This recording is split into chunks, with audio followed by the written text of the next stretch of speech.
SKD group के chairman हम सबके परम आदरणीय एसके सिंह को एक बार तालियों के गड़गड़ाहट से स्वागत करिए। हमारे श्री मनीष सिंह जी जो परिश्रम कर रहे हैं, इनके लिए मैं ताली बजाकर स्वागत करिए। सबसे अधिक योगदान श्रीमती निशा सिंह का इनके साथ, उनको भी तालियां बजाकर स्वागत करिए।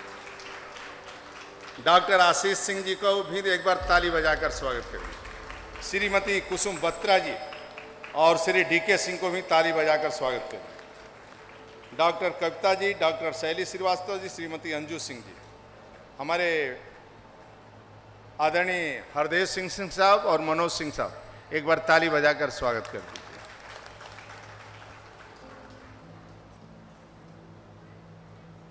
एसकेडी ग्रुप ऑफ एजुकेशन द्वारा आयोजित आज के इस सम्मान समारोह में उपस्थित छात्र छात्राओं, शिक्षकों एवं सम्मानित अतिथियों को मैं शीश झुकाकर प्रणाम करता हूं, आप सबका अभिवादन करता हूं। हाई स्कूल एवं इंटरमीडिएट इंटर की परीक्षा 2024 में बेहतरीन प्रदर्शन करने वाले सभी छात्र छात्राओं को बधाई देता हूं। अपने निरंतर परिश्रम करके अपने इस लक्ष्य को प्राप्त किया है। अपने अपने माता पिता, अपने शिक्षकों और एसकेडी और एकेडमी का नाम रोशन किया है। आज आपके सम्मान में यह समारोह आज आयोजित होना अपने आप में बड़ा विषय है। मैं मानता हूं कि आज आयोजित यह समारोह आपको सम्मानित करने के साथ साथ प्रोत्साहित करने के भी हैं। यहाँ आप सिर्फ आगे देखना है और आगे बढ़ते जाना है। आपके माता पिता और शिक्षकों ने भी हर कदम पर आपका साथ दिया है। आप सभी छात्र छात्राएं उनका भी आभार व्यक्त करना ना भूलें। अध्यापकों ने आपको सफल बनाने के लिए कड़ी मेहनत और आपकी सफलता उनकी सफलता है।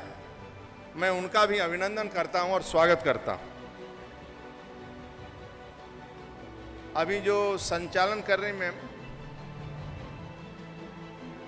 और जो प्रस्तुति हुआ था, जो बच्चे प्रस्तुति कर रहे थे,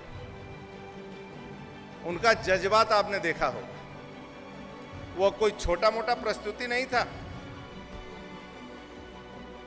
सेना के अंदर सोई हुई शक्ति को वो बेटियां जो छात्र छात्राएं प्रस्तुति की थी, सेना यदि सो जाए तो इस प्रस्तुति से वह जागकर खड़ा हो सकता है और सीमा में कोई दुश्मन घुस नहीं सकता। मैं ही आप सबसे यहां बैठे हुए सभी से आग्रह करूंगा, आपको एक काम करना है, इसके अलावा कुछ नहीं करना है। आप अपना स्वास्थ्य ठीक रखिए। आप स्वस्थ रहेंगे क्योंकि यहां जो बच्चे पुरस्कार प्राप्त किए हैं, इनके माता पिता को और बच्चों को स्वस्थ रहना ही पड़ेगा, क्योंकि यह देश के भविष्य है। आने वाला 20 साल बाद देश कैसा होगा, ये बच्चों के ऊपर निर्भर करता है। इसलिए ज्ञानवान बच्चे 2024 में यानी 2047 में हमारा देश दुनिया के सामने कैसा खड़ा होगा, इन बच्चों के ऊपर निर्भर करता है। यहाँ के बच्चे, इसी तरह लाखों बच्चे जो हिंदुस्तान के अंदर हैं, उसी के ऊपर निर्भर करता है। तो आप अपना स्वास्थ्य रखिए ठीक। स्वास्थ्य रखने के लिए क्या करना पड़ेगा? गुस्सा मत करिए, केवल प्यार करिए। प्यार कुत्ते से करिए, बिल्ली से करिए, बच्चे से करिए, फूल से करिए या पानी से करिए, लेकिन प्यार जरूर करिए। यानी फूल से भी आप बात करती हैं या करते हैं, मैं गारंटी से कहता हूं आपका स्वास्थ्य ठीक रहेगा। फूल इंतजार करेगा कि मेरे पास आएंगे अभी अभी, क्योंकि मैं सिंचाई मंत्री के नाते वृक्षारोपण करता रहता हूं। एक मियाँ बाकी एक बच्चा आया मेरे पास, पढ़ा लिखा, सिंगापुर से, कहा कि मैं ये प्लांट लगाना चाहता हूं। मैं एक्सियन से कहा कि एक बार इस बच्चे को समझो क्या करना चाहता है। तो मियाँ बाकी का एक जंगल लगाया ज़्यादा बड़ा नहीं है, इस हाल का आधा होगा। तो जब मैं जाता हूं तो देखता हूं उसको, उसके पास, तब मैं उससे पूछा कि एक साइड के बड़े हो गए और दूसरे साइड छोटा है। तो कहता है सर जब जब आप आते हैं तो इसी साइड में आकर खड़ा होकर देखते हैं, उस साइड जाते नहीं हैं, इसलिए इधर बड़े हो गए हैं। तो यदि रोज आप जाकर पुष्प के पास, वृक्ष के पास खड़े होते हैं, प्यार करते हैं, तो बड़ा हो जाता है। जिस बच्चे को माँ बाप ज़्यादा प्यार करते हैं तो तरक्की करता है, इसलिए कमज़ोर बच्चा है उसको भी प्यार करते रहिए। और जीवन का सबसे बड़ा सुख है कि शाम को बच्चा आवे घर में, मम्मी पापा की लड़ाई हो गई है, थोड़ा अनबन घर में है, तब बेटी पापा के सर पर थोड़ा हाथ फेर दे और एक बेटी मम्मी के सर पर, और शाम तक दोनों की बोलाचाली शुरू हो जाएगी, मैं गारंटी से कहता हूं। और एक दिन के बाद दूसरे दिन लड़ाई नहीं होना चाहिए, आपका स्वास्थ्य ठीक रहेगा और स्वस्थ रहे। इसलिए सर पर बर्फ, मुंह में शक्कर, सीने में आग और पैर में चक्कर। सोचो तो ठंडे दिमाग से और बोलो तो मीठा, कड़वा नहीं, मिर्च जैसा। चाहे मोहल्ले में नौकर हो, चाहे रिक्शा चालक से मोटरसाइकिल चला टकरा गया, उलझो मत। थोड़ा गाली भी दे दिया है ना तो सीधे आगे बढ़ते जाओ, वहाँ उलझने की जरूरत नहीं है। थोड़ा मोटरसाइकिल आपकी गाड़ी वीआईपी हो, बाई चांस कोई टक्कर मार दिया पीछे से, तो गाड़ी पे खड़ी करके रोड पर बहस मत करो बिना मतलब का। अब आगे बढ़कर बाद में ठीक करवाना, उलझो मत, नहीं तो थाने दोनों को जाना पड़ता है। इसलिए ज़्यादा चक्कर में मत पड़ो, आगे निकल जाओ। इसलिए ठंडे दिमाग से सोचो और ठंडा मीठा बोलो।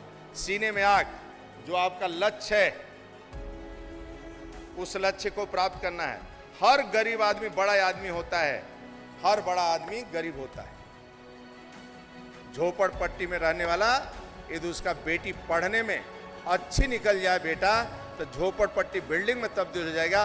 बिल्डिंग में रहने वाला एक बेटा खराब निकल जाता है तो बिल्डिंग खंडहर में तब्दील हो जाएगी, परिवार का जीना हराम कर देता है। इसलिए मैं यही कहूंगा कि 24 घंटा नजर बच्चों पर रहना चाहिए। बच्चे कहाँ घूमते हैं फिरते हैं, 24 घंटा आपका नजर रहना चाहिए। टेंशन नहीं लेना है, आज के बच्चे बहुत शानदार हैं। मैं एक बार दर्शन करने गया बच्चे को लेकर, मेरे बच्चे का जन्मदिन रहता, पहली तारीख को मैं लेकर गया बरसाना, तो वीआईपी दर्शन करने जा रहा था, तो मैं आगे बैठा तो पट बंद हो गया 15। एक लड़का मेरे साथ आगे बढ़ा, मैं कहा तुम कैसे आ गए? बोला मैं सोचा अंकल आपके साथ वीआईपी दर्शन हो जाएगा, हम कि मम्मी पापा का लाइन में लगे हैं। तो ठाकुर जी को गोद में लिया था और बरसाना में मौजूद था, तो बच्चे से पूछा मैं कुछ सुनाओ। हम सोचे बच्चा बहुत वैसा होगा, तो हम कि कुछ सुनाओ। कहा मैं फरीदाबाद का अंकल हूँ, मैं बीटेक का पढ़ाई कर रहा हूँ। सुंदर था, सेठ का बच्चा था। तो कह रहा है अंकल क्या होता है सोने और थाली में भोजन, चांदी और इसके थाली में भोजन करने से? अंकल क्या होता है बड़ी बड़ी कोठरियों में रहने से? अंकल क्या होता है बड़ी बड़ी गाड़ियों में घूमने से? अंकल क्या होता है अच्छे अच्छे कपड़े पहने? बस मेरा जीवन का एक ही लक्ष्य है, मेरे ठाकुर जी को राधा रानी दर्शन दे दे बस। इसीलिए मैं बरसाना में आता हूँ, ठाकुर जी को लेकर हमेशा मैं ठाकुर जी को पूजा करता हूँ, भोग लगाकर भोजन करता हूँ।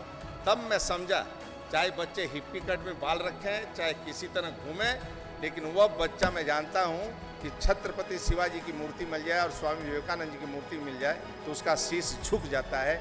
आज के बच्चे बहुत होशियार हैं, माँ बाप का भी नाम करते हैं और स्कूल का भी नाम करते हैं। और एक बार बच्चों से कहूँगा कि खड़े होकर बाबूजी के लिए ताली बजाकर स्वागत कर दो।